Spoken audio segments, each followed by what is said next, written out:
Morning of January 29th, 2008. We're here for the Rutgers program on the governor, the Brendan Byrne Archive. I'm Michael Aron of NJN News. We're going to talk this morning to Dick Coffey. Dick Coffey was a state legislator, a freeholder in Mercer County, the Mercer County Democratic chairman when Brendan Byrne was aspiring to the governorship, and he too ran for governor in that year of 1973. Dick, how is New Jersey politics different today from in your day? Day and night. How so? In every phase of politics, we've had great changes. I remember when I started out, about 1950, if you were an assemblyman, you were nobody in your country, in your county. If you were a state senator, you were a pretty big guy. The county organizations were run by the county chairman. In some instances, it wasn't the county chairman, it was the Senate who controlled the county chairman, the senator who controlled the county chairman. That's a big difference from the present time. There wasn't the money in politics that there is today. The county chairman, the county organization raised all of the money. Individual candidates didn't raise any money. Oh, they may have raised a little money to buy tickets and have a walking around funds in their pocket, but the county spent the money on the campaign, paid for the election workers. Now today that's changed. I remember when I was the state Democratic chairman, we had a statewide fundraiser at the Meadowlands, and we invited President Jimmy Carter. We had a fundraiser for $1,000, and then we had a larger fundraiser for $100. We raised $300,000. Now that was about 1977. That was the largest fundraiser on record in New Jersey at that time. Now an assemblyman has a fundraiser and raises $300,000 or more. That's another great change. We had strong county chairmen in the early days. The Democratic Party, had maybe 5 or 6 county chairmen who ran the state, and the Republican Party had the same thing. So, what counties were the Democratic counties that ran the state? Jersey City, naturally Hudson County, Dennis Carey in Essex County, Thorne Lord in Mercer County, David Willentz in Middlesex County, and George Brunner down in Camden County. They were the strongest Democratic county chairmen. To an extent, the system is still like that. There are still some county chairs who are thought of as bosses and who the money is funneled through them. Isn't that true? Yeah, but a lot of individuals have fundraisers and raise huge amounts of money, and they use it for their own needs. The county, it's true, they raise money too, but there's so much more money in politics than there used to be. We used to run Mercer County on $25,000 a year. Now, let's spend a couple $100,000 at least. How about the legislature where you served? How do you think it's different today? It's much different. When I was in the legislature as a state senator, the committees never met. We didn't have committee rooms. We didn't have any staff. Legislative services it was only 3 or 4 people. The one committee that met was the Joint Appropriations Committee. They didn't have a separate committee for the Senate and a separate committee for the Assembly. They had a joint committee. That committee functioned well.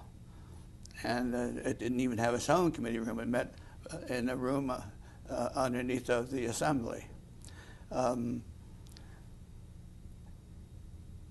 Actually, the legislature started to change when I was there, because a report came out of Eagleton that was organized by Aron, and it found New Jersey. Alan Rosenthal. It found that New Jersey was way down near the bottom in legislative activity and services. It really upset the leaders at that time, who were Harry Sears and Ray Bateman. And it made headlines in all the newspapers. And they began that year to change the legislature. I played a role in that in my last 2 years in the legislature. And then I played a role as executive director of the General Assembly. We made lots of changes, physically and otherwise. And the New Jersey legislature today is probably as good as any other in the country, I think. You say the committees never met. Didn't the bill have to get approved in committee before it could get to the floor? Yeah, the sponsor would carry the bill in his pocket and he'd give it to you on the floor when you sign. That's the way it operated. Huh. How about the governor's office? How different is it today? Well, back in those days, all the legislation came out of the governor's office. There was no initiative on the part of the Senate or the Assembly. They just took what was really originated by the governor, and maybe they made some changes. Maybe they didn't like the legislation and it wouldn't move, but if there was to be action, it started with the governor. Since there were no committees really functioning, the individual legislatures didn't have much of a say about legislation. Does that mean that the governor back then was more influential than he is today? Much more influential. I go back to Minor's time, and DeCuse, Cahill, Byrne, I was there when Whitman was there, and when Tom became the governor, I had retired. But the legislature is so much better today in every way. They're well paid. They have their own staffs. The Legislative Services Commission has expanded, provides all kinds of background information for the legislators. Legislators have an office in their district paid for by the state. We had nothing like that back in the days that I served. How about the media? Is it different today than it was back in your day? Well, we have television today. That's changed media somewhat. The papers are not as influential. The papers are not what they used to be. Everything used to be in the newspapers and on radio. Television has changed that. Other than that, I don't think that the media really has changed a whole lot. Is the media tougher today, or was it just as tough back then on the peccadillos of politicians or corruption or that sort of thing? I think it's about the same. How about campaigns? What were they like back then? Well, I started out to run for governor in 1973. I was doing very well. I had more county endorsements than anybody else. Brendan Byrne came into the race in April of that year. The primary was going to be the first week in June, so he came in very late. He didn't have any money. But he had the endorsement of Hudson County, which in a Democratic primary is very, very important. I thought that he probably would immediately, because he had Hudson, garner some additional counties. But other than the ones that I turned over to him when I got out, he didn't get any more endorsements, because in his own county of Essex, they had a candidate by the name of Ralph DeRose, and the county chairman was Harry Lerner, and he was supporting DeRose. The Hudson County primary was very, very important. I thought that he probably would immediately, because he had Hudson, garner some additional counties. But other than the ones that I turned over to him when I got out, he didn't get any more endorsements, because in his own county of Essex, they had a candidate by the name of Ralph DeRose, and the county chairman was Harry Lerner, and he was supporting DeRose. With no money, I remember that I would hold campaign meetings because I became this campaign chairman. And we had a group that met who were potential fundraisers. And I said, we have to raise at least $150,000 to get Brendan elected. One of the prominent members of the committee was Archibald Alexander, Sr., who was, for the 8 years that Minor was the governor, the treasurer of New Jersey, a very distinguished gentleman. He took exception to my saying that and walked out of the meeting, and we never saw him again. He thought that was too much money? He thought it was too much money. And I said $150,000. We raised somewhere between 100 and 150 because we held a big dinner. Brendan Byrne, being the former Essex County prosecutor and a judge for a number of years, had a lot of attorney friends, both from the Essex County prosecutor's office and because he was a judge and a good judge. Most of the people who came to that dinner, it was on a Saturday night in Newark, were attorneys. We charged $100 or $150 a ticket, and we raised over $100,000. That was the main fundraiser that Byrne had the year he was first elected. We want to get deeply into that 73 campaign and why you dropped out and became chairman for Byrne, but let's go back first and learn about you. Where were you born? In Lawrenceville, New Jersey. And what did your parents do? My father had a haberdashery and tailor shop in Lawrenceville, and he catered mainly to the Lawrenceville prep school students who were very wealthy in those days. They all wore suits, wool suits, and they had dressed up every day, and that was a pretty good business. Did a haberdasher make hats or suits? No, suits. Haberdashery, yeah. Okay. And large family, small family? No, I was the last of 7 children, the youngest of 7. And where did you go to school? I went to Princeton High School. Well, I went to Lawrenceville Elementary School. I went to Princeton High School. I was very active in Princeton High School, both politically and athletically. And then I went to the Merchant Marine Academy during the war. I was in the Merchant Marine during World War II. Where? I was Kings Point. But where did you serve? I mean, were you in the war? Oh, yes. So I was mostly in the Atlantic. I was in the Mediterranean. Most of my trips were across the Atlantic Ocean. You say you were involved politically at Princeton High School. What does that mean? It means that when I was a freshman, I was my homeroom representative to the student council. It means that my sophomore year, I was class president. It means in my 3rd year, I was president of the Athletic Association. It means that in my senior year, I was president of the student council. So you had this political aspiration from a very early age. I didn't realize it, but eventually when I got involved in politics, I realized that really life hadn't changed a whole lot since I was in high school. What do you think sparked your initial interest in serving like that? I don't know, because none of my brothers or sisters were active. My father was always a Democrat, but you know, he never aspired to public office.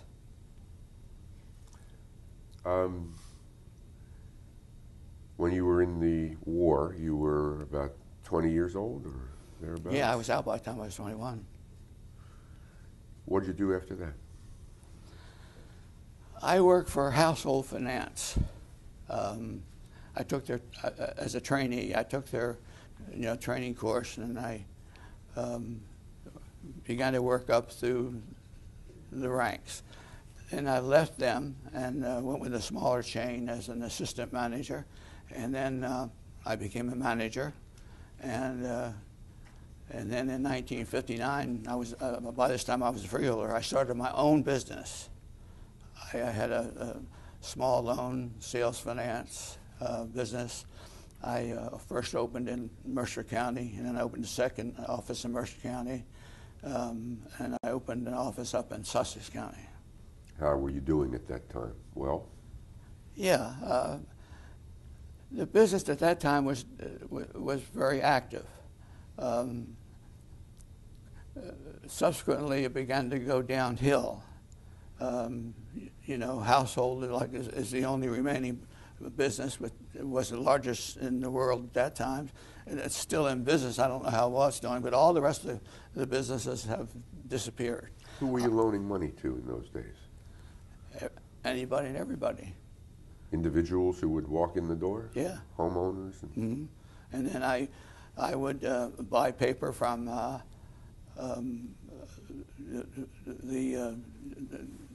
gyms that had started up, for exercising and so forth. I'd buy their paper, and then I would collect it. I'd buy it at a discount, and I would collect it at the full amount. I would finance appliances for stores. That was the sales finance part of the business. That's all changed now because the banks really have taken over all of that business.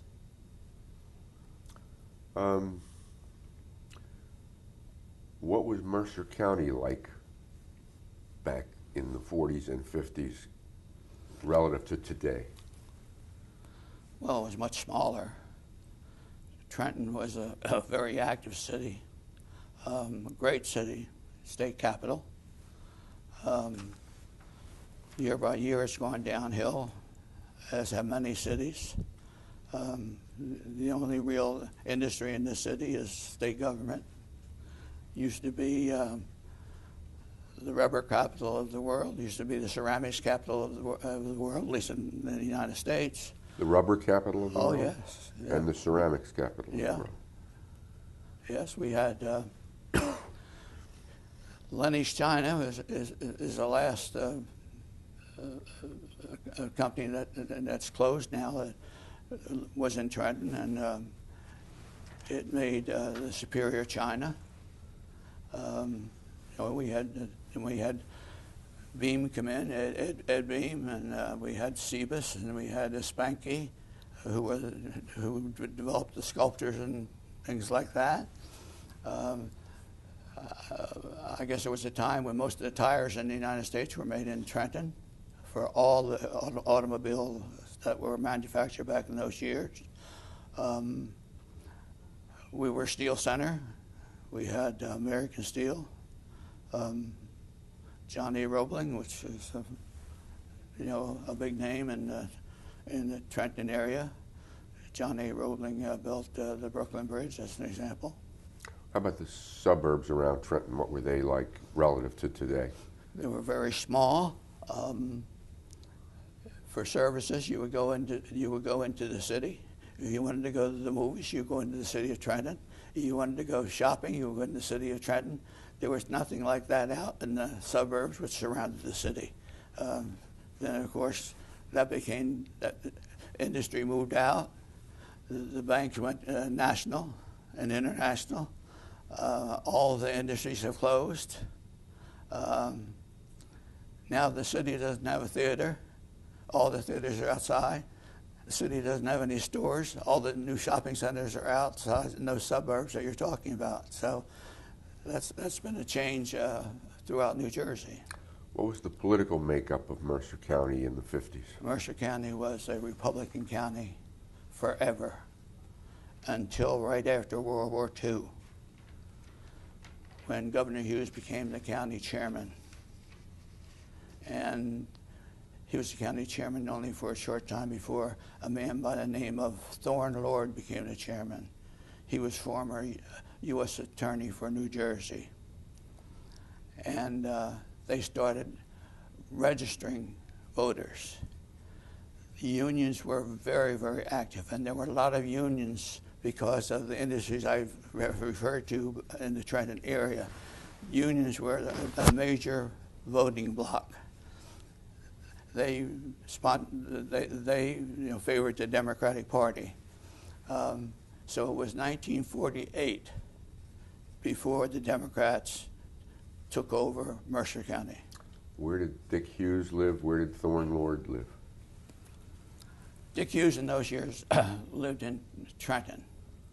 After he became the county chairman for a year or two, he took a judgeship, and he was in Mercer County and Union County.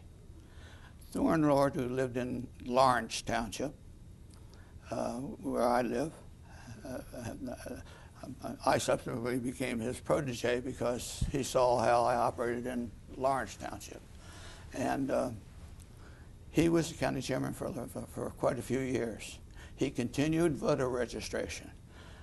Mercer County had the #1 voter registration in the state of New Jersey. As an example, in 1956, I was running for freeholder. I won Mercer County by 25,000 votes. Eisenhower carried Mercer County. So you can see the organization that was built up by Governor Hughes and Thorn Lord. You're saying voters split their tickets between the president and a freeholder by more than 25,000, a margin of more than 25,000. And he probably won. I guess Eisenhower probably won by 25,000. So maybe 50,000 yeah. voters voted for a Republican for president, but I a wasn't Democrat for local office. Yeah, I wasn't the only Democrat. All the Democrats won except for the presidential. I guess that doesn't say much for Adlai Stevenson, does it? No, he took a shellacking. How did you get involved in local politics? What was your first involvement? I guess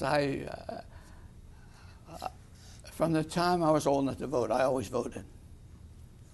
And then I joined the local Democratic Club. And then if you're in the Democratic Club, they have events like I become a chairman of the summer pick. Let me stop you for a second. You joined a local Democratic Club. Was this to enhance your business and make contacts? No, it was just because I was a Democrat. I had Democratic leanings, as my father did. Irish Catholic. Most of the Irish Catholics back in those days were Democrats all over New Jersey, all over the East Coast. And so after I joined the Democrat Club, I became more active. I would campaign for the local candidates. I would go door to door in the district because I became a county committee man. And I think I was a good one because, I was in not only the strongest Republican district in Lawrence Township, but the strongest Republican district in Mercer County. It was Lawrence 1, which is the little Lawrenceville village. A county committeeman, that's a party position, not an elected position, correct? Just for the record. That's a party position. Yeah. Every district has has two county committee people, a man and a woman, both Republicans and Democrats. And then you saw an opportunity to run for county office. Yeah. Then I got appointed to the Board of Adjustment in my township. And then the local government was changed. It was a committee form for a lot of years, where it would have 3 people. The 3 people among themselves would select a township chairman. So there would be a chairman and 2 other members. Then because of population growth, the town decided to change its form of government. So you go to a township committee form of government with 5 members, and they would elect the mayor, and he was called the mayor. And there were 2 new seats available, and I ran for one of them when the township committee expanded, and I won. Then I was the mayor of my town in 1957. And then once I got elected to the Board of Freeholders, which I did the year I was serving my first year as a township committeeman. I just worked out my term and then resigned I didn't run for re-election as a township committeeman. How long did you serve as a freeholder? 12 years. And I can remember from a TV profile I did on you a decade ago or so that the county park system was your creation as a freeholder. Tell us about that. Well, I was friendly with the county chairman, Thorne Lord. Freeholders back in those days were a very sedate group. They didn't start anything new. They just ran the roads. They ran the jails and the prisons and the county welfare office. And for many, many years, county government was just, it remained static. So I had a lot of ideas because I became very active in the Association of Counties, both at the state level and at the national level. And I saw what other counties around the country were doing. So I had the idea to start a county park commission, which I did, and I served as president of the county park commission for the first 20 years. And I was a strong president.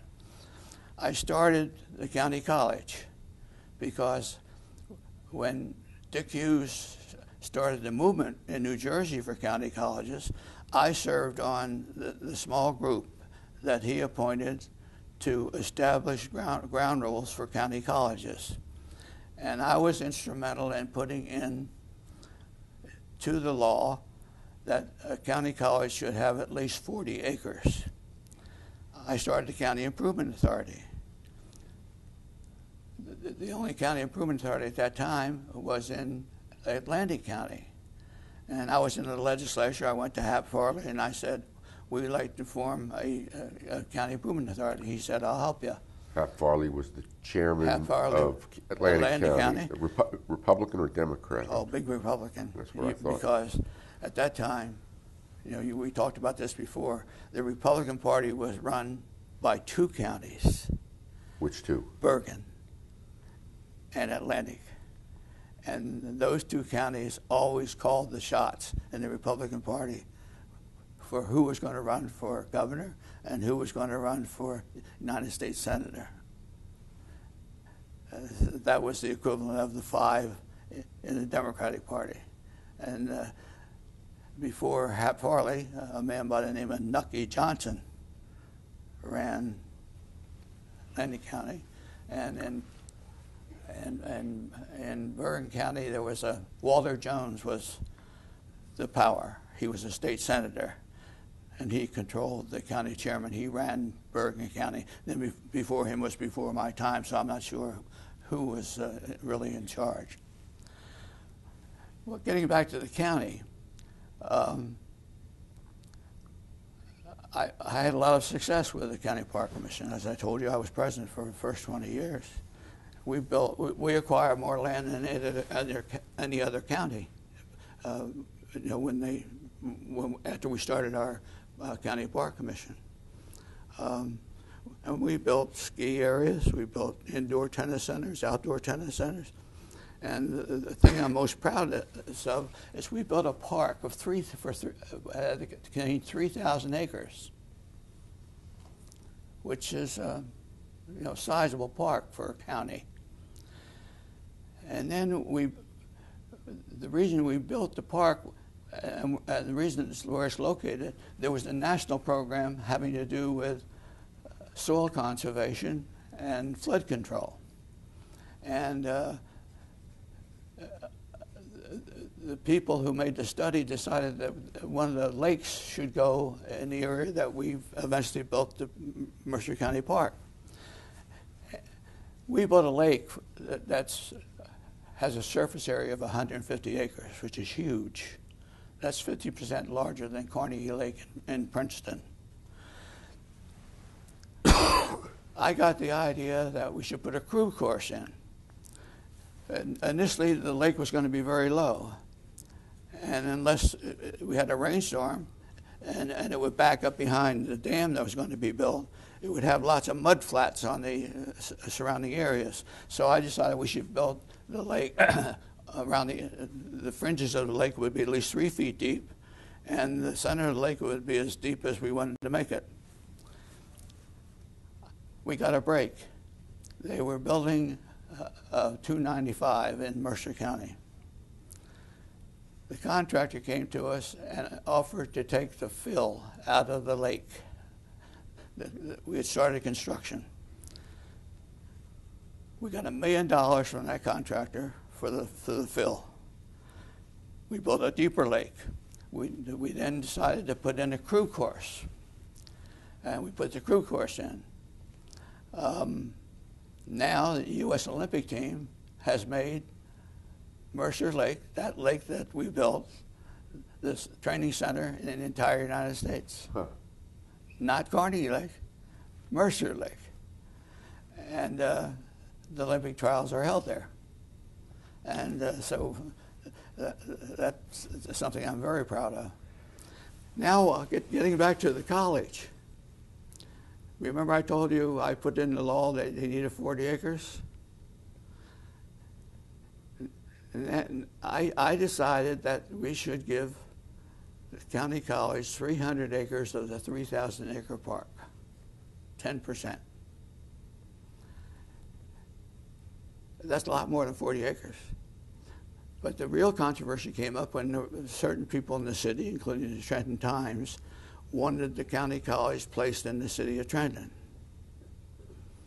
I knew that the geographical population center of Mercer County was moving out of the city through Hamilton Township towards Hightstown. So we picked up a spot which is in Hamilton Township, West Windsor Township, rather, which is halfway between Trenton and Hightstown. And it was a tough battle. A lot of people took sides. The mayor of Trenton wanted it in the city. But we prevailed, and we put the college in a piece of what was eventually going to be Mercer County Park. The 40 acres in the city was impossible to find. And that was the reasoning that I fell back on, plus the fact that we saw the population growth was going out through Hamilton Township towards Hightstown. Mercer County College, plus the fact that I always felt, and I still feel today, that this county college movement is very successful. Already, county colleges are making deals with four-year colleges. And at Mercer County, you can get a degree from Fairleigh Dickinson if you want to just go to Mercer County College. You can get a Fairleigh Dickinson degree in certain subjects just at Mercer. Burlington College has the same deal. And I feel that eventually, the county college up in Somerset, the one in Morris, the one down in Ocean, Monmouth, and certainly Mercer, eventually will offer four-year courses. You can either get an associate's degree for 2 years or a bachelor's degree for 4 years at these county colleges. And the trend is going in that direction. Another 10 or 20 years, I think that all the schools will be doing that. Sometimes you hear people suggest we do away with county government, that it's a superfluous layer of government in this state with too much government. What do you think? Well, I've been involved in that battle for a lifetime. They're partially right, maybe. But county government has changed in the last, say, 40 or 50 years. Changed tremendously. All the new services that we're providing.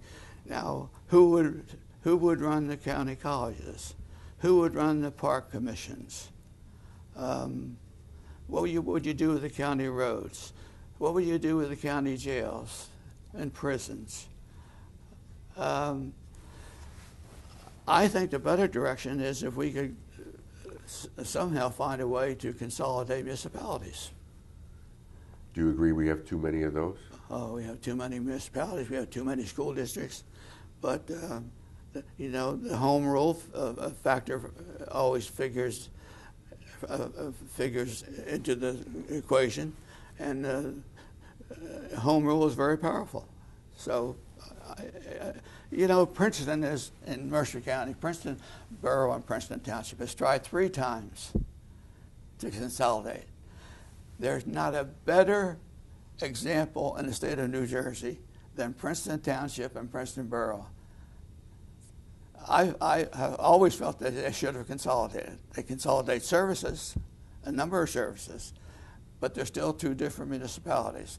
You know, there are a lot of holes in the donut. Hightstown inside of West Windsor, Pennington inside of Hopewell Township, Hopewell Borough inside of Hopewell Township, and Princeton Borough inside of Princeton Township. That's just in Mercer County. They're all over the state, and the home rule is so strong that these towns won't agree to consolidate. Is it stronger today than it was back then, or has it always been this strong? Oh, it's always been very strong.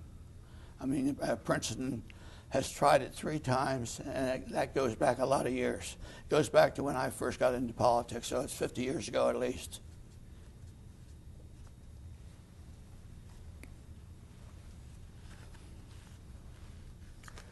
Do you think the county should have more power in some of the areas that municipalities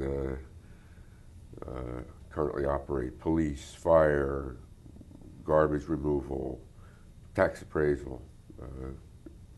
Would it make sense to shift some of those functions to the county level? I think that makes sense in most instances. I think that would help consolidations. If you could first get the county to take over garbage disposal, county police, municipal roads becoming county roads, that would be a wise decision, and that would help the consolidation movement. But the home rule is so strong, it's very difficult to make changes. You had the classic rise from municipal to county to state, almost to governor. You say you started at the Board of Adjustment, that's a municipal position, and then you got elected to the Township Committee, and then you got elected to the County Freeholder Board, and then you saw an opportunity to run for the State Senate. You bypassed the Assembly, is that correct? Yeah. What was the opening? What was the opportunity? The opening was that Mercer County, instead of having 1 senator, when I started in politics, we had 21 senators, 1 senator representing every county in the state. 21 counties, 21 state senators. As I explained before, sometimes the state senator was the strongest politician in his party, even stronger than the county chairman. The state senator quite often controlled the county chairman. Mercer County has for many, many years always had 3 assemblymen and still has 3 assemblymen. And what was the opportunity you saw? And then we had redistricting.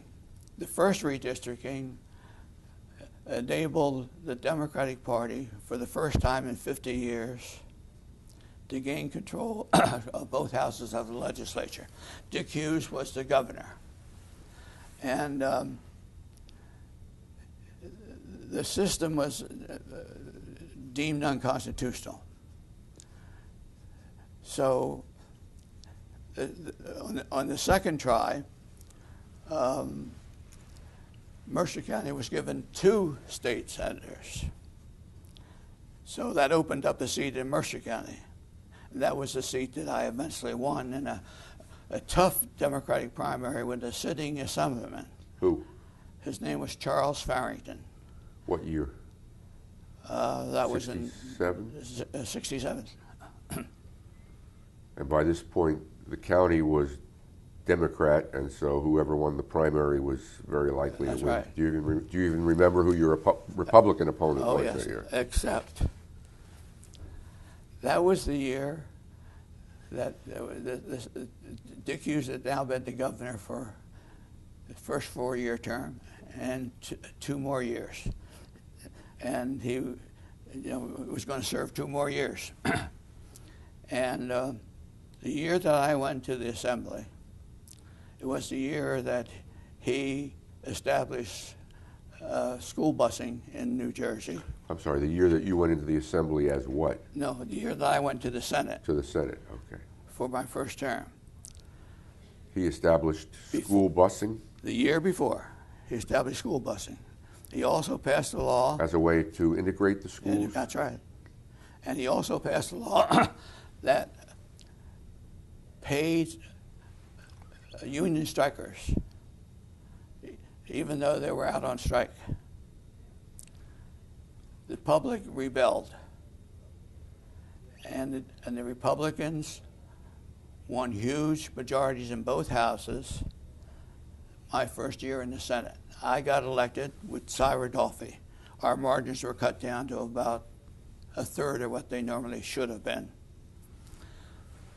There were only 8 Democratic senators my first year in the Assembly, in the Senate. And there were, the number of Democrats in the House, in the Assembly, was in the teens.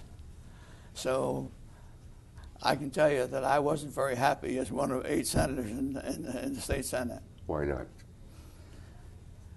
You didn't have any power at all. You couldn't get any legislation passed, naturally.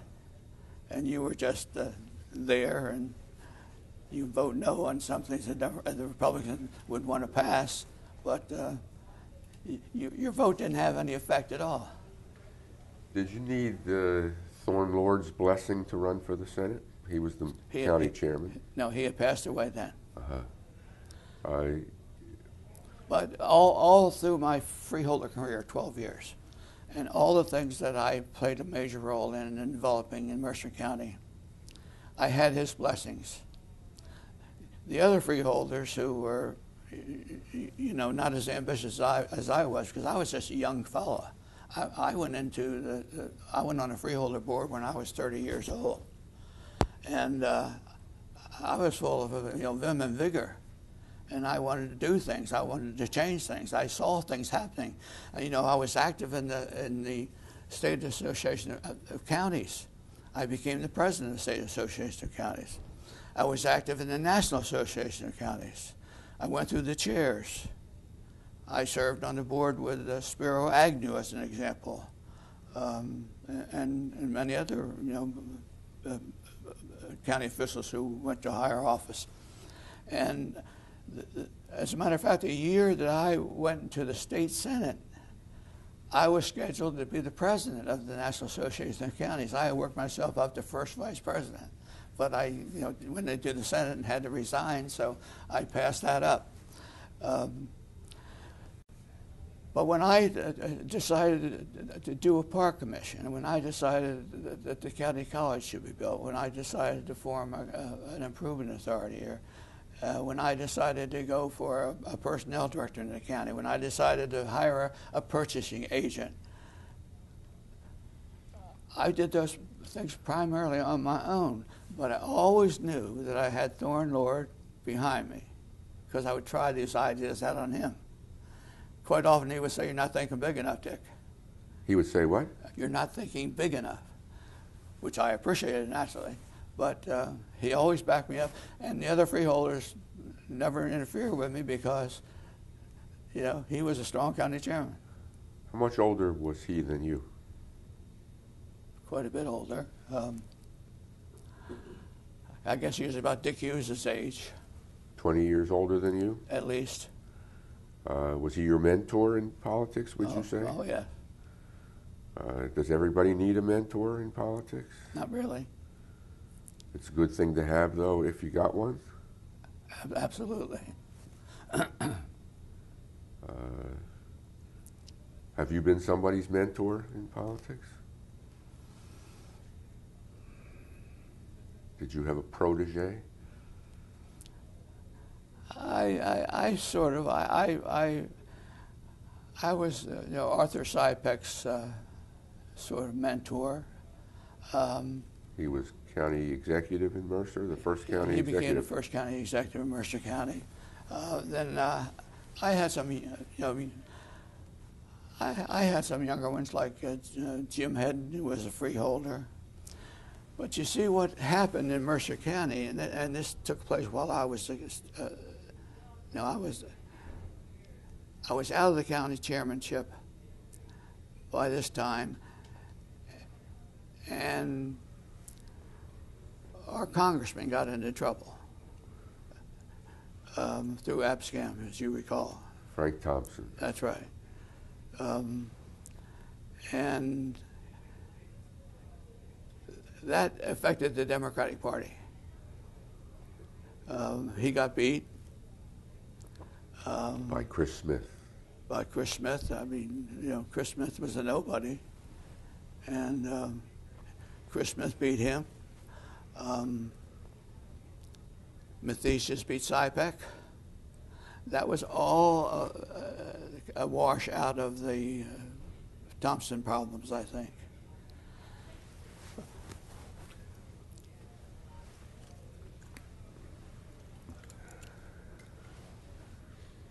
Who were the other key senators during your term in the Senate? Craybill was our minority leader.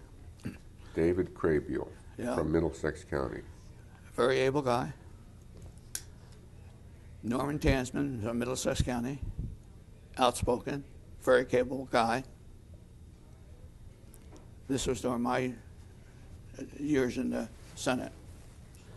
Oh, Ed Craybill. Ed Craybill, the father of Yeah. David Craybill. Sorry. No, brother. Brother, Yeah. older brother.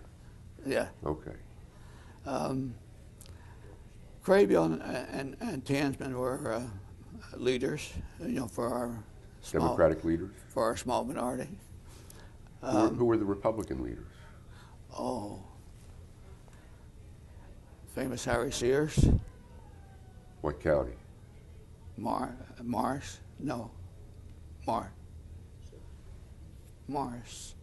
yeah. He got into trouble, right? I don't know. You tell me. You're going back before my time. He carried a satchel of cash down to John Mitchell during the Nixon years. Okay. He went on vacation as a result of that.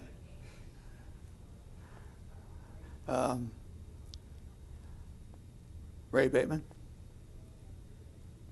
good guy, very capable. Somerset County. Yeah, nice person. Frank McDermott. Union County. Mm-hmm. Ed Forsyth, who became a congressman. What county? Burlington. They were the leaders for my of the Republican Party the 4 years I was in the Senate. There was a governor's race in '69 while you were in the Senate. Hughes's 2 terms were up. Mm-hmm. Minor tried to run again. Minor tried to run again. Mm-hmm. He had been the governor for 2 terms in the 50s. Yes. Yes. What happened in that gubernatorial election?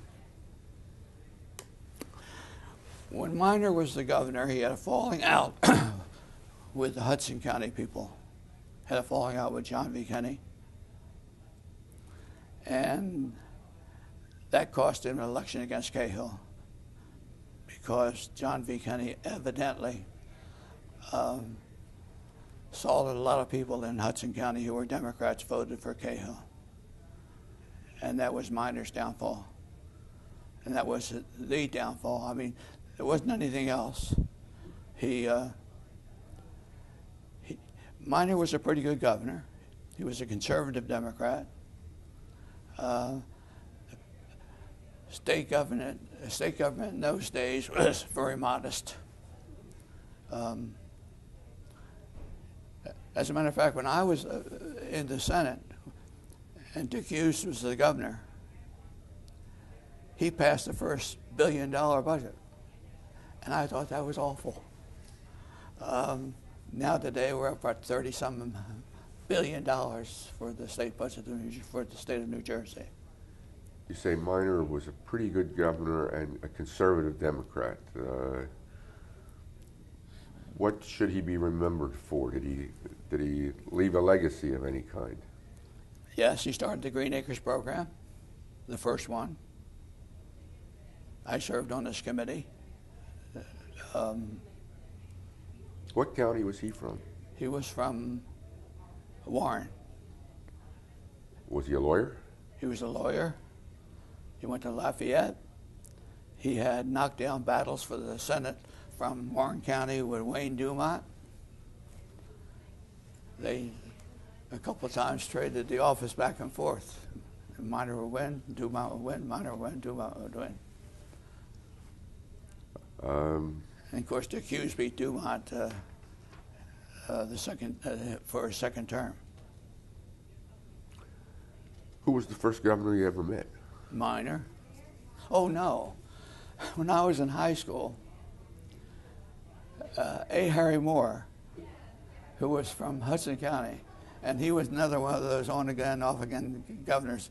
I think the terms back in those years were the 3 years, and you couldn't succeed yourself.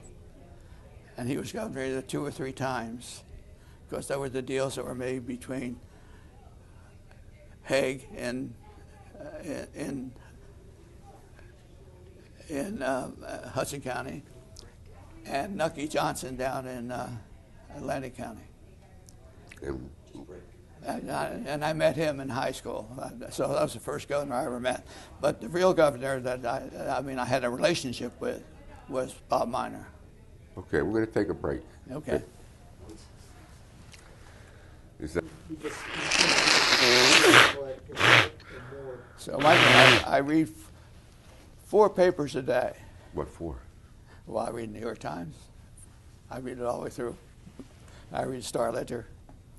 And I read the Trenton Times and the Trentonian. That takes about 10 minutes. But, yeah, the Star Ledger is still a pretty good paper, and the New York Times is a great paper, I think. Why don't we start with recollections of the personality? You don't remember much about Moore's personality, do you? Whose? Moore. Harry Moore. A. Harry Moore? Yeah. Yeah, I know something about him. Or we could do that at the end, comparing governors, I guess. No, we're on Harry Moore. Let's find out who. I know Compare nothing him- about A. Harry Moore. Who was? Compare him with Minor's personality. I mean, Minor was sort of a dour, sour guy. Well, the thing I can never figure out about A. Harry Moore, he was from Hudson County, and he was a Protestant. It wasn't. Okay, well, hold it. Let's start. We're rolling. Oh, you were rolling. I'm sorry. Go ahead. He was a conservative. As conservatives were in those days. And Conservative Democrat. Yeah. Yeah. But very popular with the voters in New Jersey. Very popular. He wasn't. He didn't even have a close race the 2 or 3 times he ran for governor. And I think he either ran for or was U.S. Senator one term. What made him popular? I don't know. I mean, I was just a kid, so I don't know. But he was tremendously popular. Was Minor popular? So. The thing that helped Minor was we had a television, the first television station in New Jersey was at 13. He had a weekly show. And, televisions were small, but everybody had one, had a big case and a small screen. And it was black and white. But he had a weekly program, I think, on Sunday night. And that helped him tremendously. At least I thought it did. He was pretty popular. Was Hughes popular? Well, Dick Hughes wasn't supposed to win his first election. I was heavily involved in both of his elections. By this time, I was active in the county organization, so I knew everybody around the state. And nobody knew who Dick Hughes was the first time he ran. He wasn't a particularly good speaker. He ran against John Mitchell, who was a cabinet officer in the Republican administration in Washington. Mitchell was a heavy drinker, evidently, and one night he had too much to drink and had a fall and broke a leg. He couldn't really campaign actively, and Dick Hughes beat him by about 40,000 votes the first time. Second time Dick Hughes ran, he didn't need me taking him around the state because he had made all his contacts and he knew a lot of people. He ran against Wayne Dumont. They were the days when you didn't have any consultants. You didn't have real polls. Wayne Dumont drove himself around the state. Didn't even have a driver in a gubernatorial campaign. And Dick Hughes beat him handily the second time he ran for governor. The Democratic Convention of 1964 was in Atlantic City. That's right. Wasn't Hughes considered to be a running mate for Lyndon Johnson? Hadn't he achieved a certain stature already by that point? He was talked about a little bit. I don't know whether it was serious or not. I really don't. I wasn't involved, naturally. So I don't know, what people were really thinking. But at least locally in New Jersey, he was, considered a vice presidential candidate. As Minor was when that's what, Minor thought that he, I forget which convention it was, but he was a candidate for vice president. And that's the reason that Kennedy didn't like him. Remember the story you heard outside? Tell it again, if you would. I'm trying to collect my thoughts to think how that... Was it your story or was it Alan's? Alan. Okay. All right, So well, if it's not your yeah. story, yeah, okay. That's okay. And Don's story was the first time I heard it. When you think back on your Senate term, was there a dominant issue that the state faced back then or dealt with?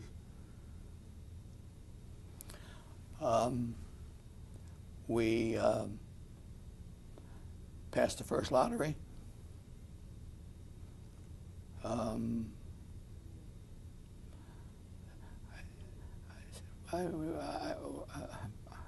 trying to think. We did something else. I forget what. But you see, during those years, Cahill was the governor. He had a lot of problems. He had problems with a lot of his supporters. He had problems with the graduate from West Point. What was his name? Something. McCrane. Problems with leases. Problems with the Secretary of State. He had lots of problems. So consequently, when it came time for him to run for re-election, he was beaten by, in baseball terms, I'd call him a bum. Sandman. In the primary. Beaten in the primary by Sandman. And that didn't make any sense to me. But because Sandman supported Nixon as a congressman. Sandman, when he was a state senator, was a loudmouth in every sense of the word. When you say supported Nixon, you mean during the Watergate fight? He was in Congress. Yeah. I mean, Marizzetti sat on the commission that, or the committee that supported Nixon and voted for him. He got beat up in Morris County, and Sandman, ran for governor and from Cape May County. From Cape May County, you know, he made millions of dollars just representing municipalities all over South Jersey, which was standard in those days. If you were a state senator, you could get any job you wanted. And if you went to a municipality, say, I want to be your municipal attorney, he could get it. And he did. And when I saw the figures, I was just astounded. But a lot of other senators were doing that. Bill Herring was doing that down in Ocean County, and he was a state senator when I was a state senator. Frank McDermott was doing that up in Union County. So I guess it was routine at that time. It stayed routine for quite a while. Yeah, it did, until recently. Yeah. John Bennett was doing it in Monmouth County. Well, I'd heard him. Right. At what point did you start to think that maybe you should run for governor that year? And why? Well, I was always an active politician, and I felt that, and wherever I was a politician, I was the leader. And I had been out of office for 2 years, and I knew people all over the state because of my career as a freeholder. When there were only 8 Democratic senators, I was invited all over the state to speak. Democratic clubs and organizations. I'd be up in Hunterdon County, I'd be down in Burlington County, I'd be down in Salem County, I'd be down in Atlantic County, because I was a county chairman, so I knew all the county chairmen in those counties. I would get invited to a lot of places. And I had Tompy, Frank Thompson, the congressman, who was my supporter, and naturally, I had Mercer County behind me, through Thompson, whose district ran up into Sussex County, Warren County, and Hunterdon County. I got those counties' support. Now, they weren't big counties, but now I have 4 counties. Craybill had his own county, Middlesex. Was he running for governor? Yeah, Ed Craybill was running. Ralph DeRose had Harry Lerner up in Essex County.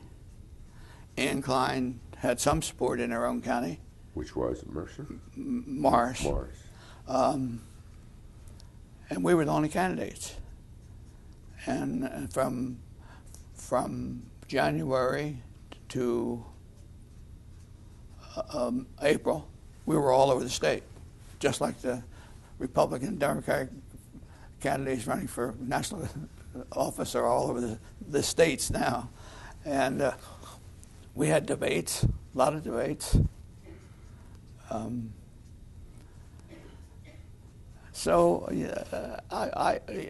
didn't think that Craybill was any stronger than I was. I didn't think that Ann Klein was nearly as strong as I was. I didn't think DeRose had anything other than Harry Lerner. But then I began hearing that Brendan Byrne might be coming in the race. So I had supporters up in Hudson County. I was a good friend with the county chairman. His name was Fitzpatrick, who was the mayor of Bayonne, who also was uncle to Jimmy Dugan. Jimmy Dugan was in the Senate. And it wasn't Fitzpatrick that had anything to do at all with Brendan Byrne coming into campaign. It was Jimmy Dugan. And then, of course, Hudson County went for Brendan Byrne. So I really overestimated that support because Brendan didn't have anything else at all. Before Brendan got in, All right. what were you offering the party? Where were you on the spectrum relative to the other candidates? Left, center, moderate? I was left. You were left. Yeah. Maybe Ann Klein was to the left of me. But I was left. I was farther left than Brendan Byrne when he came in. And I had I had a whole group of people around Dick Leone who were supporting me. Because Dick Leone had all that young crowd that was in the initial class at Woodrow Wilson, who worked for Dick Hughes, you know, Cliff Goldman and so forth. He was, you know, handling a certain area for me. Dick Leone, Gordon McInnes. So I had this brains. The brain as it existed in those days. You had the brain trust that would then go to be Brendan Burns' brain trust. That's right. That's right. What was more important to getting elected, county backing or your position on the top issues? County backing. Back in those days, I had county backing. But let's go back, because Don wanted me to talk about something before. He wanted me to talk about something that Alan had never heard, he had never heard, what I know to be a fact. And I never discussed it before. And you're going to be surprised too. Let's hear it.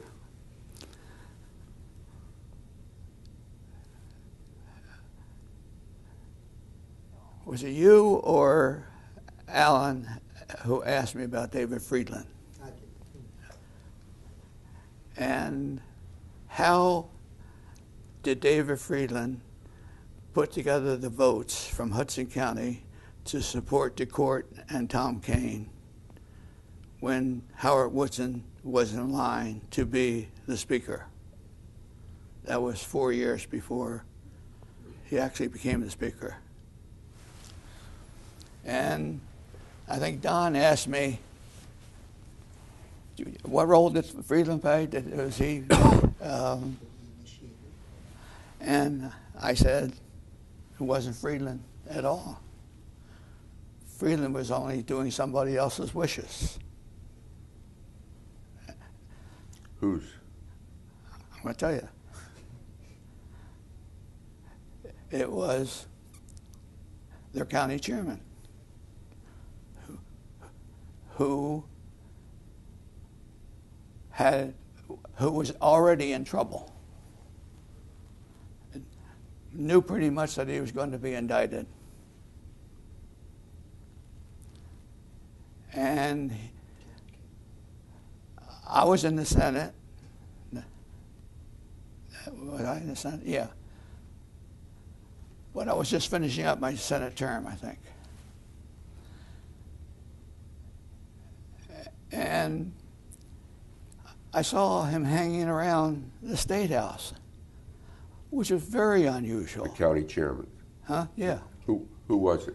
John B. Kennedy? Yeah. He never came to the State House, ever. Even when the Democrat was the governor. Was he also the mayor? No, not then. Not then. Okay. He was attempting to somehow persuade Cahill to, maybe help him avoid being indicted. And so to begin with, he got Friedland to make a deal with DeCourt. Tom Kane was not involved. DeCourt made Kane the speaker. No, it made him the majority leader. But that wasn't Friedland. It wasn't any other people from Hudson County. That was John V. Kennedy calling that shot to help himself, to keep him out of jail. Now, I knew that, and maybe some other people knew it too, but I've never discussed it before. But that was the whole deal. It wasn't individuals. It didn't work, did it? It didn't work in helping John B. Kennedy. But, he made a valiant try. He really did. And I think that's an amazing story. Yeah, it is. You do too, right? Yeah. I'm We've not- always heard that Friedland was No, the mastermind of that ploy. No, it was John V. Kennedy. It makes sense, doesn't it? Yeah. Why would Friedland go against Woodson? You know, we all thought Woodson was going to be the speaker. Everybody did. Until one day. And prior to that, I had seen Kenny around the State House, you know. He hung out in the Senate chambers in the Democratic office. Never saw him walk down the hall. I don't know whether anything was going on at all there. I don't know whether he went in to see Cahill, or whether he had someone talking to Cahill. I don't know that, but I suspect he did. Did the Republicans know what Kenny was up to? I think the court did, but I don't know that he knew Kenny was calling the shots. But why else would Friedland do that? I don't know. I mean, was the court better for him? Was Tom Kane better for him? Was he better for Hudson County? No. So, he wanted me to get that out, so I thought I would tell you what went on. When did you first become aware of Brendan Byrne?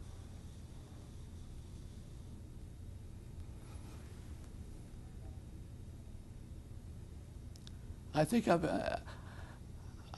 I heard some rumors. They were vague at first. About him running for governor? Yeah, when I was running. Had you heard of him before? Oh, yeah, I knew Brendan. When do you think you first? I knew Brendan when he was a secretary to the cabinet for Minor. You know, he was a young guy, wore white bucks and a red vest then. And he had a crew haircut, and he was around the State House a lot because his official title was secretary to the cabinet.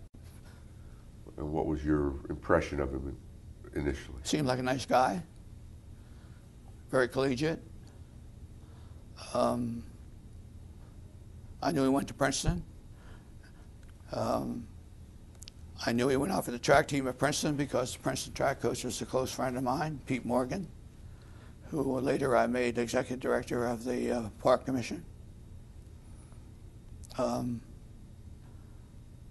Pete knew him well. That's about it. Okay, so let's go to 73. You've got 4 counties. The other candidates have 1 county. I have 4 counties, and I had a good relationship with Steve Persky, who was the county chairman down in Atlantic. I had a good relationship with him. I had a very good relationship with John Russo down in Ocean. I had a very good relationship with Matty Feldman up in Bergen. Very close relationship with those 3 people. So why did you yield to Byrne? Because Persky wouldn't come out publicly. Persky wouldn't come out. Feldman wouldn't come out. And who was the other one? Russo. Russo wouldn't come out. And I was talking to Bob Rowe, who was a very close friend of mine. We were freeholders together years before that. And Henry Helstosky, he was also a congressman from Bergen County. As a matter of fact, after I got out, I got a call from both Helstosky and who was the other guy? Robert Rowe. Bob Rowe. And they said, "Why'd you get out?" I said, "I got out because you wouldn't come out and support me." You know, that was the answer. That was the only reason I got out. And after I got out, I realized that Brendan Byrne did not have nearly the support that I thought he had. People didn't know him anyplace. He didn't have his own county. Now his county, back then, you had Gibson, the mayor, Of Newark. Harry Lerner, the county chairman, who In had Essex. DeRose in, and then you had Western Essex, which was liberal. So Byrne, when the vote finally came, he got Western Essex, and he got Ken Gibson, because Ken Gibson came out for him. Do you think you could have beaten Byrne had you stayed in? Maybe. I'm not sure, but maybe. Do you recall getting out? Do you recall the? Oh yeah. I met with Byrne, Tell us about that. Who initiated that meeting? Dugan, and I met with Byrne and Howard Johnson's. It used to be the Howard Johnson's. That's now the hamburger place up here in the Circle. It was a Howard Johnson's restaurant then, and he had already, resigned his judgeship, and was in the race. I mean, he announced he was in. So now he's in the race, and there are four others of us in the race. So you went to this Howard Johnson's, and did he ask you to get out? Sort of. He didn't come out and say it right away. I mean, he didn't say get out or we get out or anything like that. But I knew he was in the race, and I knew he had Hudson County. And you thought that was sufficient to carry the day? Yeah, it had a big effect, but I don't think it would have been enough. In hindsight, were you upset with Russo and Persky? Sort of. Why wouldn't they endorse you? I don't know. Maybe because I was the county chairman, and they thought that was, that maybe being a county chairman wasn't a good background for being a candidate for governor. They may have had some other reasons. I don't think that any of them, none of them knew Byrne. I do know that. Not even Rowe or Helstowski. Matty Feldman didn't know him. How soon after your meeting with Byrne did you drop out, and then how soon after that did you support Byrne? Oh, several days later, when I thought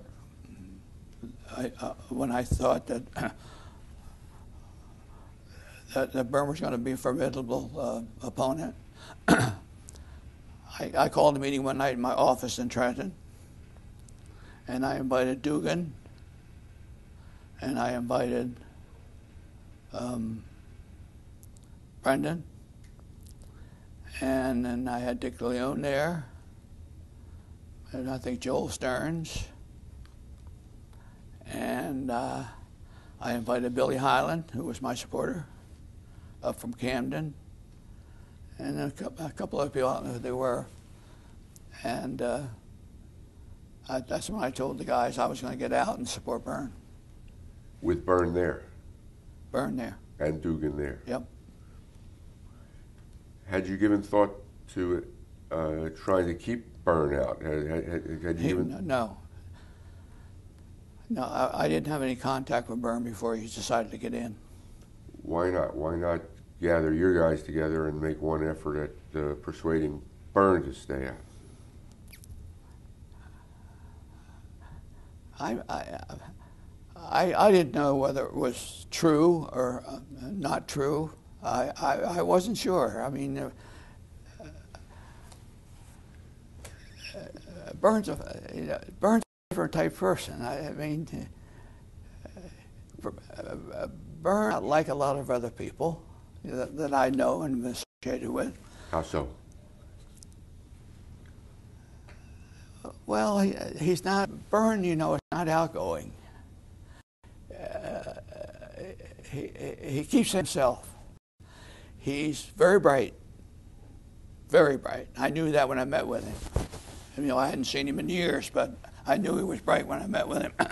just the way he handles himself. You know, he's been a judge for a lot of years, and he was a very successful prosecutor. And at that time, I knew. I didn't know it when I decided to get out, but as soon as I got out and I went up and took over his campaign, I knew that I had overestimated his abilities. I really had, because he was a lousy speaker. He was the worst speaker in the world. He was worse than Dick Hughes when he started. He didn't know anything about politics, nothing at all, because he was out of the you know, the political stream for so long. And when I took him, I took him, you know, various places. I took him down to Ocean County. I took him up into Hunterdon County. I took him down to Camden County. Oh, I had Camden County, by the way. That's another county I had. But I didn't have the county chairman down there, but he was on his way out. I had all the office holders, you know, and I had the whole structure at that time. I took him down there, and the people, when they would meet him, they would just shake their head. That was in the early days. Why did Helstosky stay out of the race, do you know? I don't know. If he had entered the race, might Byrne have stayed out? I think if Helstosky was a congressman, he was from a big county. I think that I never thought about it, but yes, I think he might have stayed out. You say you went up and took over the campaign. Where was the campaign? No place. I had a big headquarters in Trenton. I had a headquarters in Bergen, headquarters in Camden. The three offices I had open. For the first couple of weeks, it was in a law office. All the lawyers in the law office were former associates of Byrne's when he was county prosecutor. One of them was Marty Greenberg.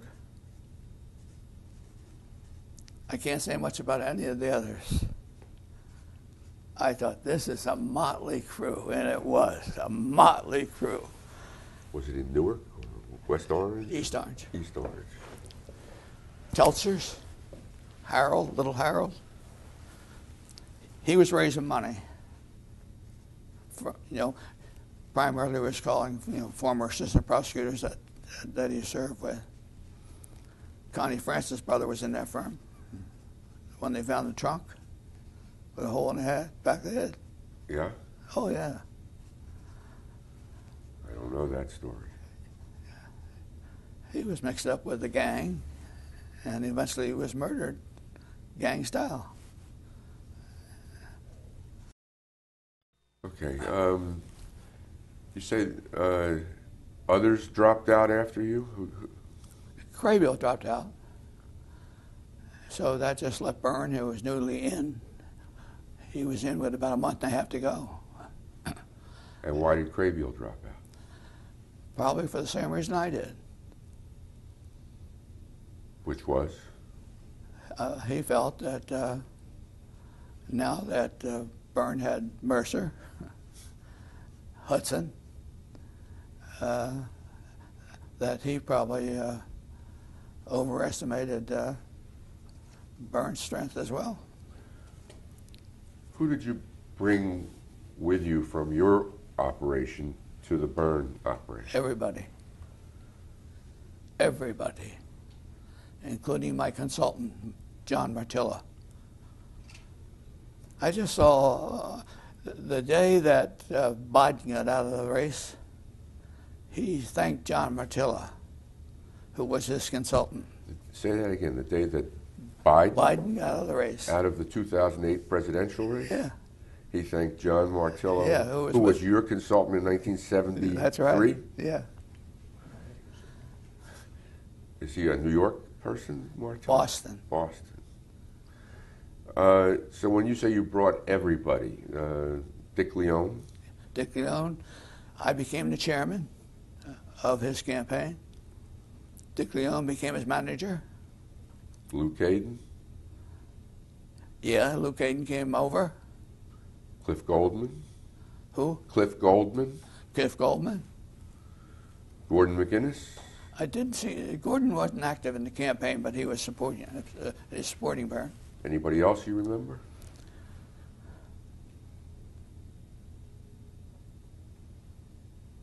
That's about it, I think. But, you know, people who, Mercer County people who were supporting me, you know, naturally, you know, some of the secretaries and so forth came on up, moved up there. Some of the secretaries? Secretaries. He didn't have anything. Plus the fact that Dugan didn't know anything about running a campaign, or he didn't know anything about running a political party. Who was the state chairman at that time? May have been Sal Bontempo. Sal Bontempo? Yeah. He was a minor guy. He started out with minor years ago. Is he related to the lobbyist Paul Bontempo? Yeah, his father. His father. Yep. Nice guy. Very nice guy. Did he have a role in any of? He was not active because he was just finishing up, and Jim Dugan became the state chairman. Once Byrne got elected. Yeah. Or once Byrne got nominated. The night that I eventually got out, I asked Byrne to make me state chairman. He said, "I've already promised that to Dugan." He said, "But you can have a cabinet spot in anyone you want."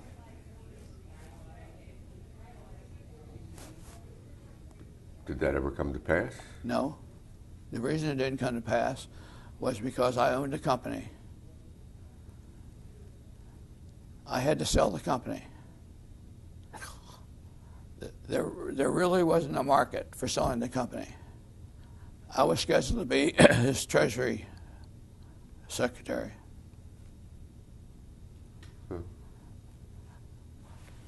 I didn't sell my company until about four more years. I sold it to Beneficial, who was then the second largest company of that type in the United States. A New Jersey company. Finn Casperson. Huh? Finn Casperson? Yeah, sure. Finn's a good friend of mine. You told us who you took with you up to Byrne headquarters. Who were Byrne's key people at the time? I think Marty was active. Marty Greenberg. Yeah. In the campaign. I mean, he was spending some time in headquarters.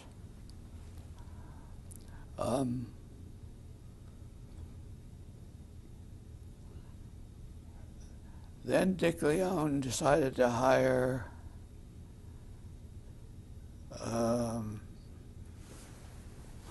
who was the guy from the Trenton Times at that time. Now he's with the casinos.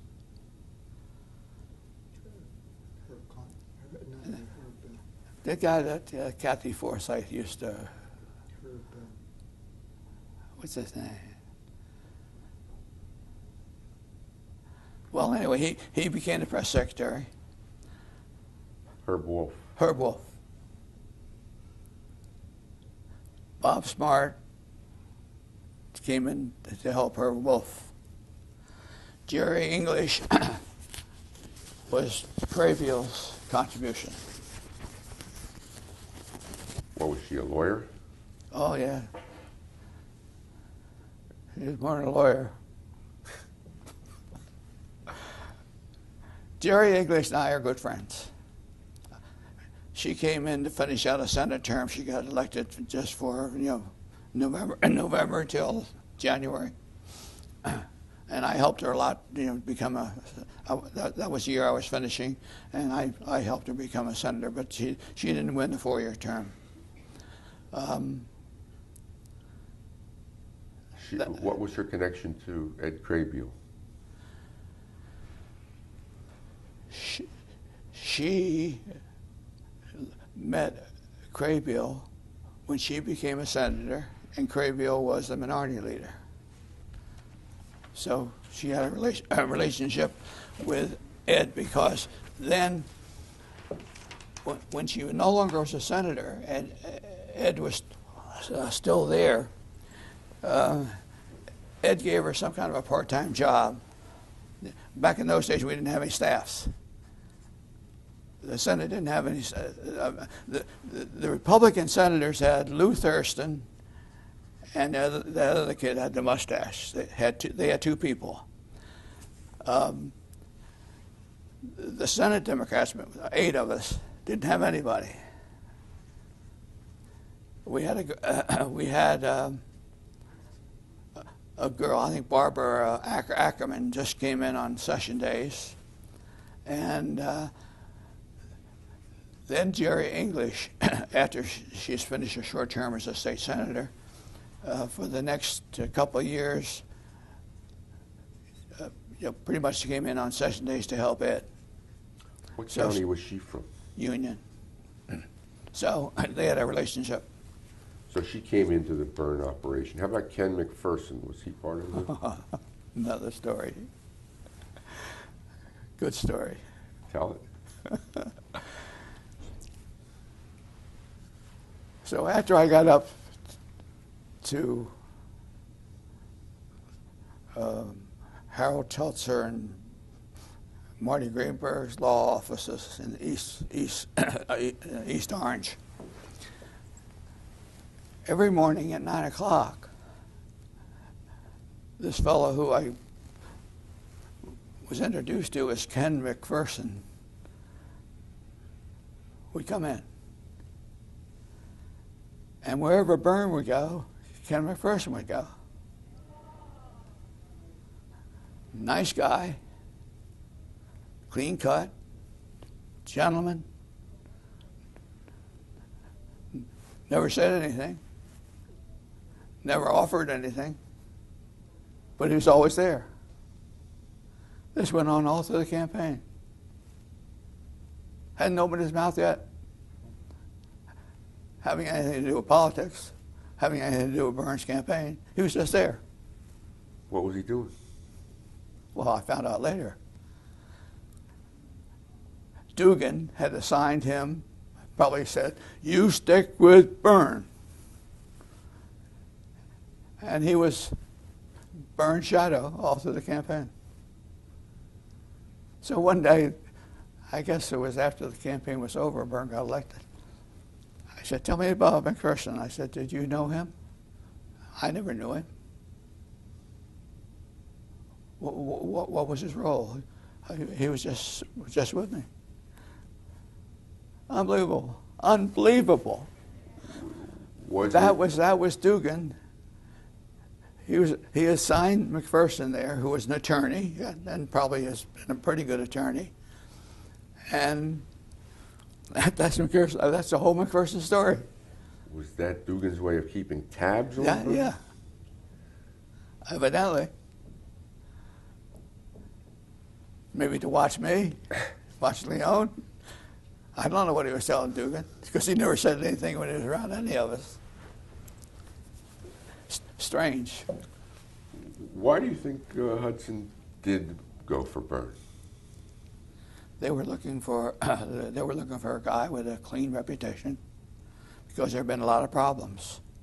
Cahill had a lot of problems, cost him his re-election, and Dick Hughes had a lot of problems. I mean, Burkhart really should have gone away. Burkhart was Secretary of State? Or Secretary of State. In the Hughes years? Both. Hughes and Cahill? Yeah. Hughes No, just Hughes. Just Hughes. But, you know, he had problems too. Do you think Hudson demanded anything of Byrne in return for, we'll support you, Mr. Clean, but we want X, Y, Z? Well, I think you already said Dugan wanted to be state chairman. That was part of the deal, right? Mm-hmm. Anything else? I don't think so. I think, you know, Byrne as a prosecutor had a good reputation, which we used to our advantage, particularly in that first campaign. The man who couldn't be bought. That's right. That was the whole election. The whole election. And why was corruption such a part of the backdrop in those days? Oh yeah, yeah. Because of these because of scandals that you've already referred to, Burkhart, McCrane, Sherwin. I mean, they were all in trouble. Oh yeah. So he had that going for him, and he came off the bench.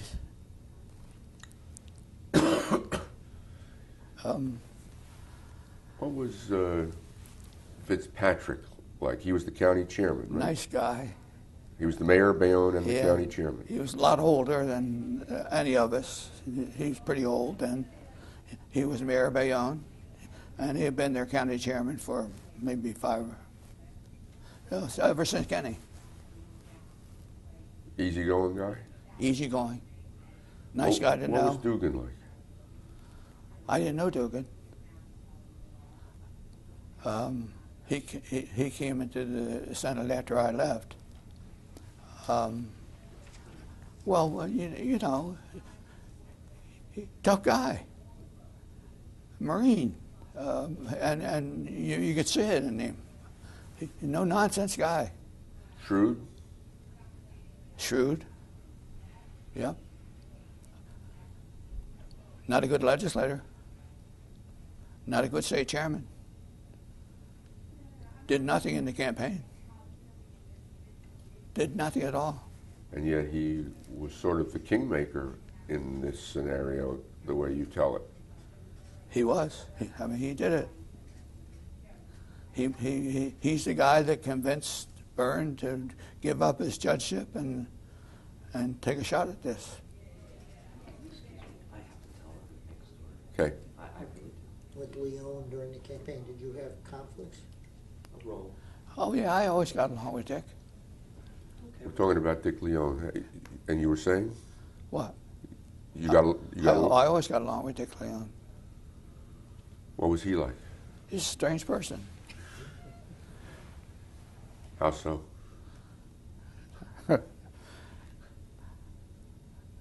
He was a deep thinker.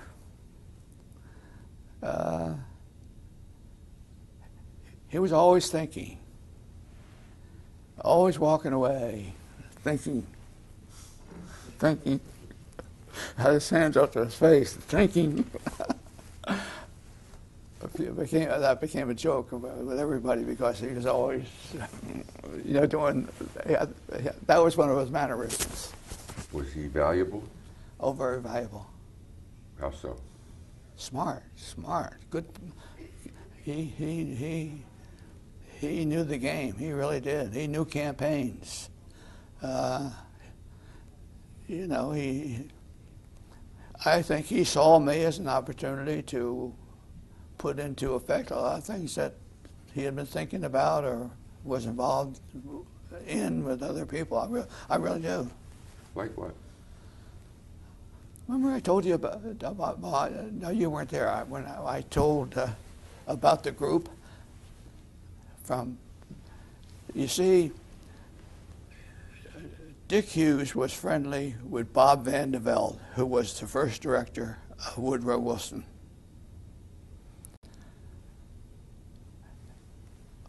Bob Van de Velde took all these kids, Dick Leon, and that whole group, put them in the governor's office. They have various titles.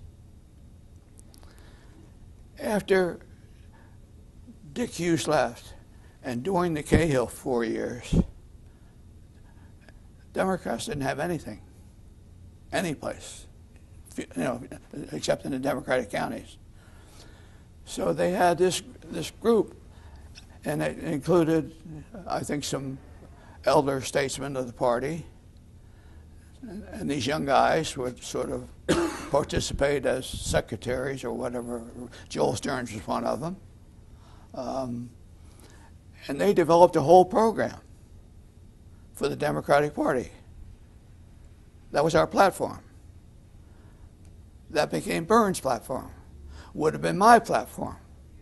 Would have been Ann Klein's platform, probably. Wouldn't have been Ralph DeRosa's program. Too liberal. Too liberal.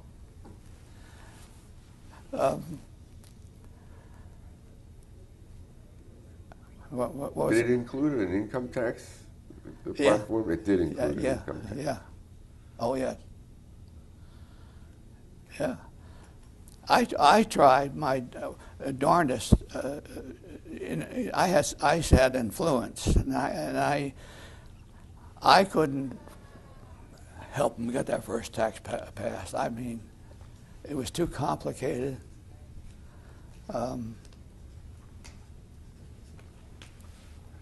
But I'm going to cover a point later that, the legislature used to be lousy. It was lousy when I was there.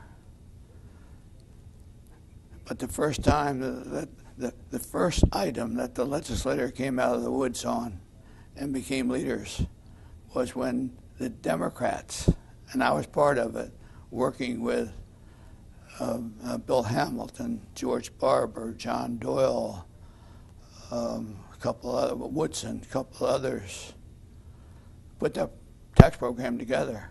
Byrne didn't even know anything about it. Dick Leone was not involved at all. And we got it through the assembly. And then, John Russo got involved and put a piece in, and a couple other guys put small pieces in, and that's how we got the first income tax. Byrne wasn't involved at all. That's not how the Byrne administration tells the story. Well, that's not true. Not true. We passed it. He didn't even know what we were doing. The legislature created the first state income tax that passed. Not the first one to pass. The assembly put the original program together. It was only tinkered with by the Senate to add things that John Russo needed to get reelected, and maybe Steve Persky and maybe somebody else. But I'm telling you, nobody in the Byrne administration had any part of it. Not a smell. Let's go back to the campaign.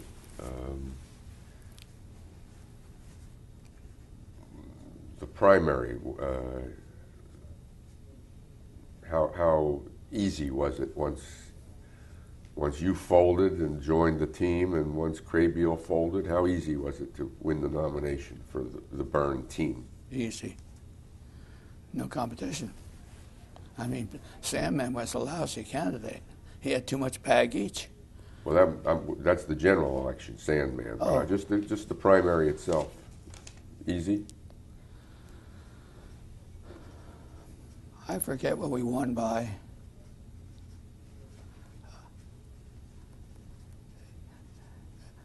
DeRose only got his. DeRose had Harry Lerner up in Essex, and he had Burlington. He didn't have much else. Ann Klein only had some support in her own county. Liberals, which were there were quite a few, and women. I think that was the first time that it became obvious that women were pretty good supporters. That was my first experience of that type. Byrne, got good margins in Mercer, won Camden, Middlesex, I think he won Essex over Lerner and DeRose. I think he got a good plurality in Hudson, and I think he carried Bergen. So it was pretty easy. It was pretty easy. You say you said There was no real competition. I think if I was in, I think I had more stature than the ones that went against Byrne. And Craybill had more stature.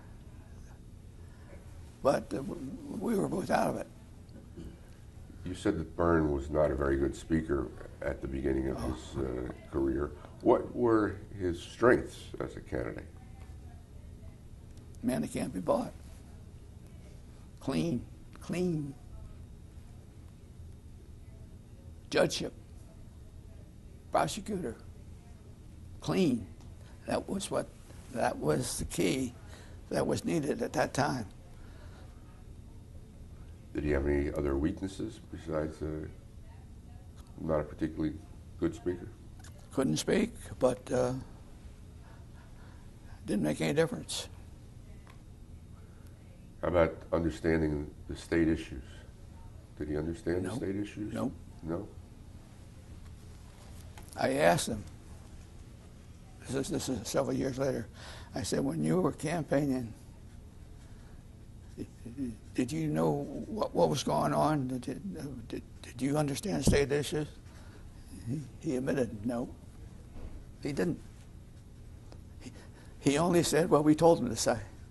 He didn't say very much, but he had his points, maybe half a dozen points. How about likable? Was he likable? Did people warm to him? Yeah. He was likable. Was he funny? Not those years. Not at all. You see, he was a clean liver. Very clean. In bed every night at 10 o'clock. When he was governor, up early every morning out in the pool, doing the slaps. Laid around the pool in the sun nude.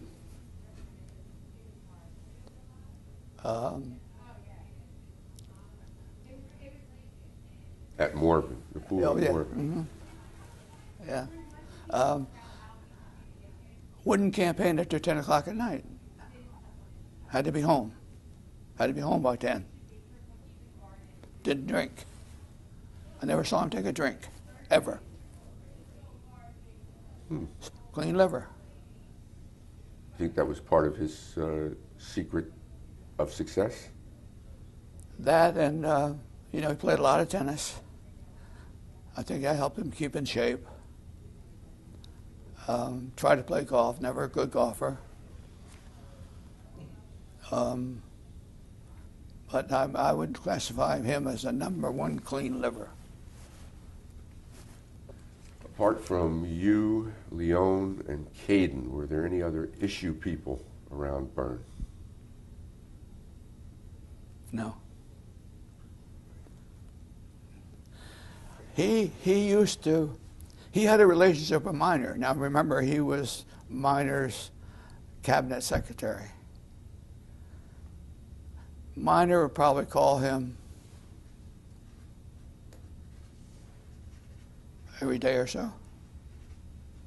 Talk issues.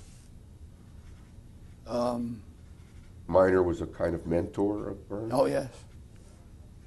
Yes, I don't know what kind of relationship they had all the years after Miner was out and Byrne worked there. And then Byrne went to the prosecutor's office and he was on the bench for quite a while. I don't know what kind of relationship he had with Miner during those years. But once he became the candidate, Miner stayed in touch with him. How about Aron Kramer? Was he an issues guy? No. I didn't even know Aron Kramer. Ever. Like now, I never met Corzine. Don't know him. No? Mm-mm. Don't care to know him. Yeah, we'll save that for another archive. Did you talked about the clean liver who had to get home by 10? Did Byrne ever rebel against the schedule that you would put together for him? No. Well, is that because you knew to get him home by 10, and not to run him too hard? Or? Well, he would tell us what he wanted, and that wasn't a problem. I mean, you can't campaign after 10. I mean, you can't campaign much after 9:30. Did you run him hard? Oh yeah. Summer? Oh yeah. Yeah, he did everything we asked him to do. Everything. I mean, he trusted the people that were telling him what to do because, you know, he saw that we knew what we were doing. After Sandman got the GOP nomination, did you think that it would be dangerous for Byrne to still be embracing the income tax, politically risky? Well, he didn't embrace the income tax that first election. He didn't? No. We told him not to. He did make some kind of a statement, which we got mad as hell at him for. Where was it, on the boardwalk or something? He said not in the foreseeable future or something like that. And that was as close as he ever got to But you had said half an hour ago that Leon and the other young people had put together a platform that was your platform and became Byrne's platform, and that it had an income tax. Not at that time. Okay. I mean, that was, that's just politics. You can't run on a tax. You can't run on a tax program. No, we were. That was one of the first things we told him. You can't talk taxes. I know that Dick was very upset when he almost spilled the beans at one time, but the Republicans didn't pick up on it. Huh.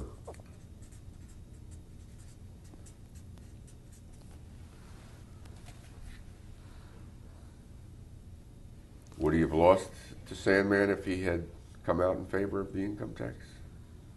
Would we what? Would he have lost the election if he had said, "I think we need to create an income tax"? I don't know, because Sandman turned out to be such a horrible candidate, and we beat him by so many votes that maybe Byrne could even have beaten him if he did come out and say it. What was horrible about Sandman? I mean, he was carrying so much baggage. I mean, he supported Nixon. He stood behind him. God, and the Watergate, the whole thing was just bad. I mean, he may have been elected governor if he ran against Dick Hughes the first time. Because at that time, he was at his peak of popularity in the state. But when he became such a staunch advocate for Nixon, and I mean, he was through. And plus the fact that he beat a moderate incumbent. Cahill was a moderate. By today's standards, by standards back then. And I think Cahill really wanted Byrne to win. This was another instance of the Republican Party shooting itself in the foot Yeah. by nominating the far-right candidate. That's right. Is that right? No, just as they nominated the far-right candidate against Bill Bradley. Jeffrey Bell. Yeah.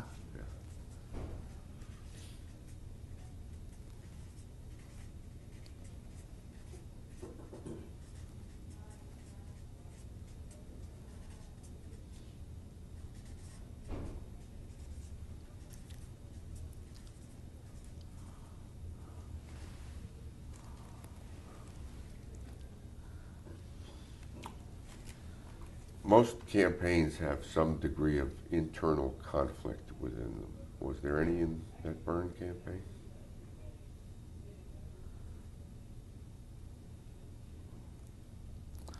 The first campaign, no, not at all. I couldn't see any. I mean, I think Craybill campaigned for him. I certainly campaigned for him. I spent a lot of time in that campaign.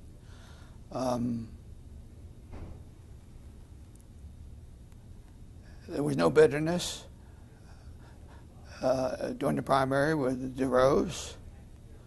There was no real bitterness with Lerner. Ann Klein was a little, she had a little spice, but not bad. No, I think that first campaign was amazingly smooth. Did that contribute to its success? Yeah, well, I think it helped, but Did you know all summer you were going to win the election? I felt we were going to win it, and I felt we were going to win it easy. But, you never know. Did they debate one another? Yeah.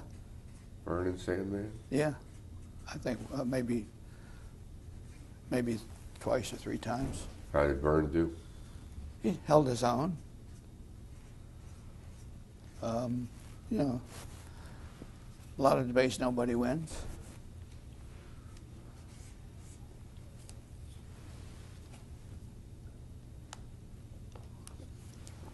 How much did you rely on polling in those days? Internal polling? Not much. I think we did have one or two internal polls. I don't know, how accurate they were because polling was still rather new.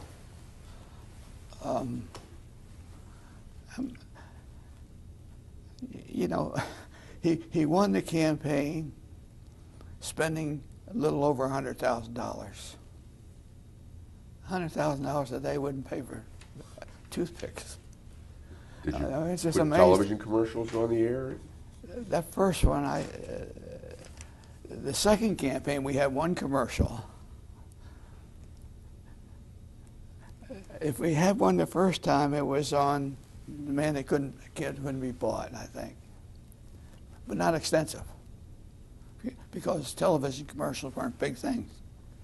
Do you remember election night the first time? Do you remember winning? Oh yeah. What do you remember? Sure. What do you remember? I remember being interviewed. I remember the results coming in, and we won assembly seats and Senate seats that we never won before. I mean, we just swept. It was overwhelming. Was that Byrne or was that Watergate? Everything. It was the candidate at the top of the ticket, and the rest of it was the candidate plus Watergate plus Nixon. Watergate was awfully big. Do you remember where you were that night on election night? Were you gathered? We were up in we were up in a place in East Orange, Evergreen or something. It was an old place. It's been in business for a lot of years. It was a former hotel or maybe even a resort in East Orange. It was fun. It's always fun when you win. This is a good time to break. Okay.